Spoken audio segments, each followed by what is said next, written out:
წამოვედი, იმიტომ რომ მოხდა ისეთი რაღაცა, რომ ანუ ახალგაზრდულმა ფთამ არანაირად არ დაგვიდგა მხარში და იმიტომ წამოვედით რა. ანუ ადგილები იპოვეს დაჟეს ადგილებზე და მის თავს უყურებენ, სხვას აღარ უყურებენ. აი, ამიტომ წამოვედი მე. აი, ხარ მიღებული გადაწყვეტილება, მაგრამ მოვედი ეხლა მოაღწია. იმისაც რომ კოკოტავში მოხდა ავტოშემთხვევა, ჩემი შვილი მოიკლა იქა და დღესაც სამართალი ვერ ვიშვი. მე მინდა რომ სამართალობა აღსდეს. თითქმის 2 წელი ნახევარი გევიდა და არც ციხეში ზის არაფერი არ.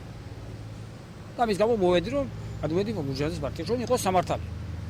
დამნაშავე დაისაჯოს. ყველა ადამიანს აქვს საკუთარი არჩევანი, მე ვერავის ვერ შეუზღუდავ და არც მაქვს მაგის უფლება, მაგრამ მე არ ამგონია რომ რაიმე ღირებული თქვა ნაბიჯი გადადგინო.